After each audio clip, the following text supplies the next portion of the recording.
We're not there yet. There's got to be a mix between mine and yours. There's got to be a medium somewhere. I feel like it's just like, and we're back. I don't know. I just can't get there. Because they're just like, and we're back. We need Nicole Byer to give us a masterclass and how she is amazing. Yeah, but I mean, also, like, she's like, and we're back! Like, I listened to the Unladylike today. Dietland. The Dietland, did you like it? Oh my God. Yeah, I thought you liked Joy it. Nash. She's great. So I don't know what we're coming back with from that, but anyways. Articles. I have the best title of all time. We are back with Jamie and Ashlyn's articles. So what do you guys have for us? All right, I'm going to go first because I printed my shit out and highlighted it. Woo! Go for it. And usually I just read it off my phone, so this is a big deal. So shout out to my girl. To my fetus. But shout out to Christina Lau of Forbes. She wrote an article in October of last year. So it came out, this article came out on October 29th, 2018. Check out this headline. Millennials, let me get closer to the mic. Millennials value travel over sex, carbs, and coffee. I agree. I don't know.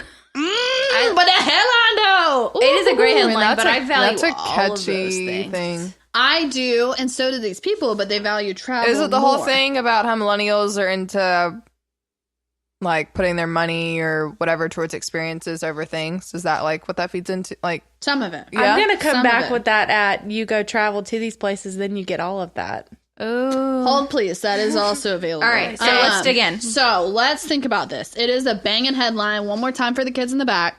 Millennials value travel over sex, carbs, and coffee. Now, the study that this survey that the headline is based on was performed by Kentucky, which is it's like a travel company that caters to millennials. And Ashlyn needs more wine. Sorry. It's okay. You're just waving a lot, so I thought I would let you get some wine. Thank you. Go ahead, pour it right in the mic. Get that sound effect. Pee in the mic. Get that sound effect. Not peeing. Guys, we're a wine podcast. We can't keep making that joke. Do you want to finish it off, Love Maddie? that joke, though. That's not good. All right. Well, that's not good. Rude. Anyway. You're the top, baby. Okay, so this headline, millennials value travel over sex, carbs, and coffee. The survey was a little biased. So Kentucky is a travel agency that goes around the U.S. and Abby, you're so cute. The old tater tot. Look at the tater tot. John has Abby in his arms and is like silently maneuvering her over to her bed. Clickety clacking around the. She's click clacking, and we'll delete this part. And it's great. She's so cute. she doesn't understand, but she's grateful just to be in her bed. But anyway, We love it. Okay, sorry. All right, so 1,500 individuals from 18 to 35 years old. Kentucky performed the survey, so your sample size might be a little biased, is what I'm trying to get at. Okay. 83% travel 1 to 5 times a year. 83%. 48% travel once or twice a year, and 35% travel 3 to 5 times a year. And they said that they would give up, 80% said they'd give up Netflix, 77% said they'd give up coffee, 73% said they'd give up alcohol, 60% said they'd give up carbs, and 57% said they'd even give up sex. To travel. Yes. Over travel. Now, check this shit out. 41% of the people who surveyed said they would give up their cell phone, even though 49% of them admitted to spending 8 to 10 hours a day on said device. That's crazy to me. I spend That's 4 hours wild. a whole week. It is wild. 3 to 4 hours, depending. So the other kind of interesting parts of this article, now that we've gotten over the headline and the kind of clickbaity headline, very catchy headline, but still a little clickbaity. Other millennial kind of travel trends that she's outlined in this article, there's 2 big ones. Folks our age, millennials, want to emphasize sustainable travel. So things like reducing plastic waste, aka not burning your trash, animal welfare, protecting wildlife. supporting local farmers, giving back to communities, and you see that in like the different science-based kind of wildlife-y trips that are out there. I'm thinking of one in particular where a girl was like a citizen scientist and went and had a really great time. But that's like the big deal for millennials. And companies are moving to do that. And then the other cool part of this article talked about hotel chains that are trying to meet that demand. So Hilton's, I went and looked up the press release from Hilton on this, but Hilton, and it came out a few days before this article, Hilton in 2020 is going to release or launch Motto by Hilton, which is a brand that's like part Airbnb, part hostel, part hotel. That's what my article's about. Oh, is it? Yeah. Is it about Motto? No, but it's about like businesses changing to meet their millennials. model. Sweet. That's cool. That was weird because we didn't read each other's. She sent it to me and I was like, I'm not going to read it because we'll talk about it now and not during the podcast.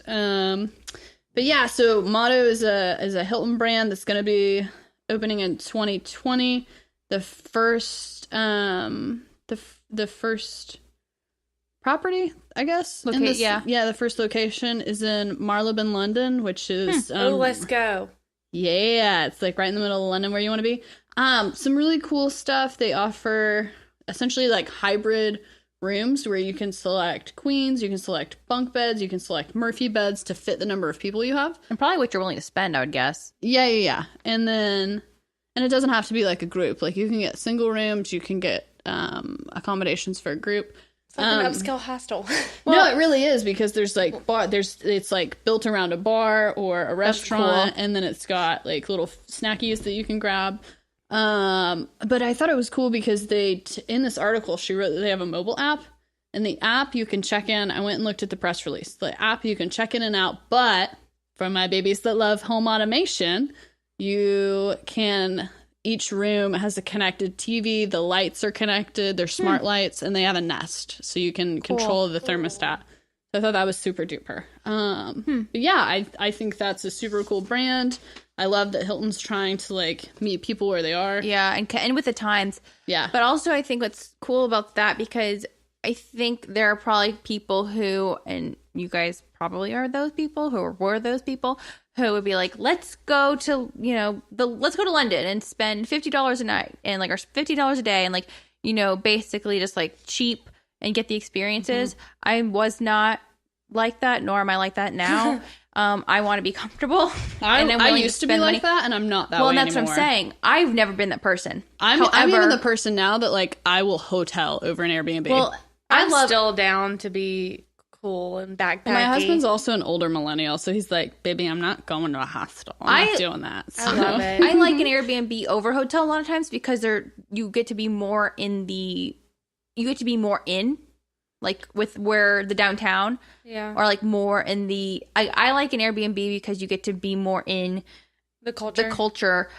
But a restaurant's nice, or a hotel's nice because there might be a restaurant, there might be breakfast. So there's like definitely pros and cons. But what I was going to say in regards to Motto was it's aging with those people. So it's aging with those people who probably were okay spending $50 on a hostel or whatever.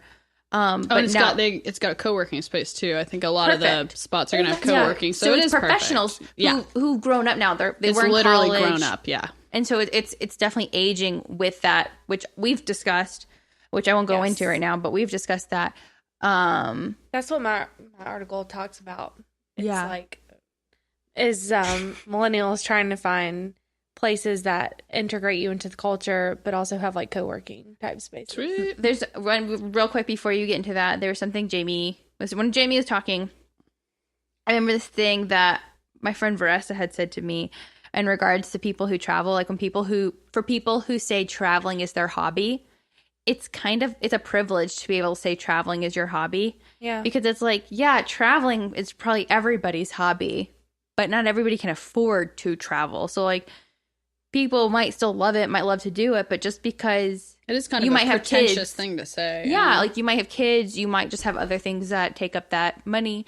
You'd love to travel, but like you just can't necessarily afford to go abroad or even go across the country. So when people are like, traveling's my hobby, it's even if you can afford it, you might not be able to like swing it like with your time. I mean, even as the president of a company making $300,000 a year with unlimited PTO, you still just don't simply have might not time have the to just time. walk away. Yeah. But it's a luxury to be able to have a Right. hobby of traveling. Yeah. So, anyways, I just remembered having that conversation with her when I worked with her. But let's get into yours, because yours seems to dovetail. Yeah, with sort of. Yeah. piggyback. off Kind of. of Jamie's nicely. Peter Allen wrote this. That's good. And it's travelweekly.com. It's That's good. opinion. Here's how the industry will change to meet millennial expectations. I feel like you're screaming at me.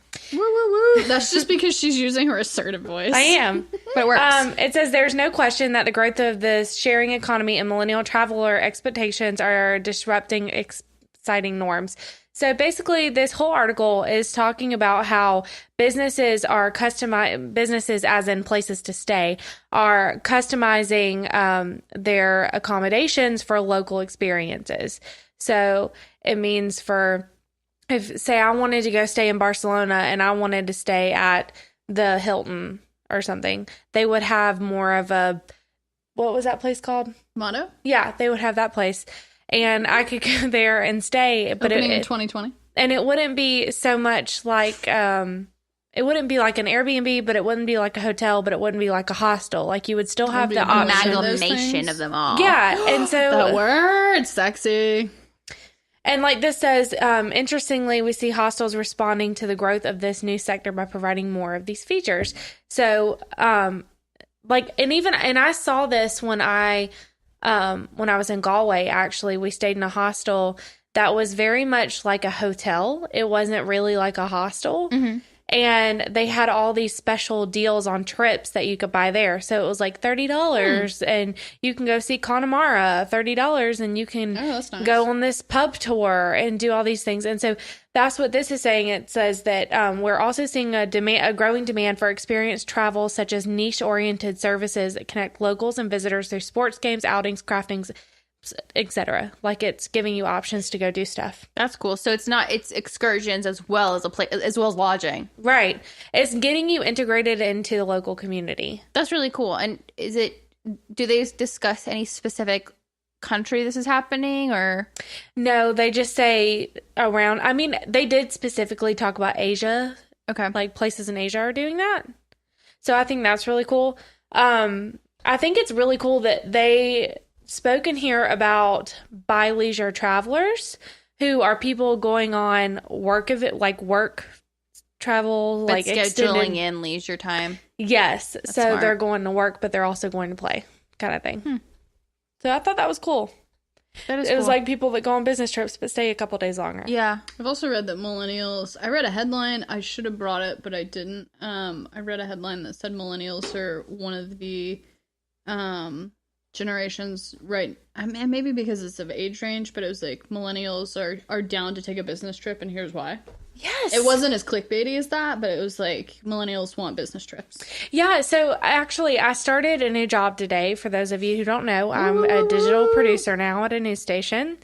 And I was in there today and they were talking about all these trips that they had been on, just like being there as support and writing. And I was like, oh my gosh, this is so cool. And I was like, I want to go. And I think somebody had been to Texas, and I've always wanted to go to Texas. So I was like, that'd be cool. Go tour NASA, like do all that stuff. My other job was really supportive of like conferences. Mm-hmm. And there's one conference I went to. I didn't learn a whole lot, but it was a grand time.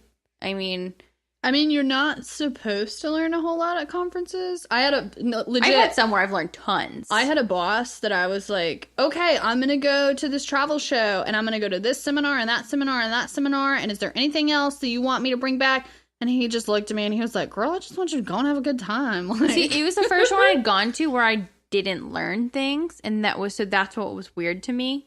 But it was a grand time. I mean, you put a bunch of like party, like event planners and like party people who plan parties, plan events, Yeah. in a room. You're gonna have a good You time. all just nerd out. yeah, and so it was a great time. My mom's a nurse, and she went on a nursing conference. She went on two. She went on one in Las Vegas and took my dad, and my dad won a shit ton of money in the casino, and they all went to like ate out high on the town at Emerald Lagasse's.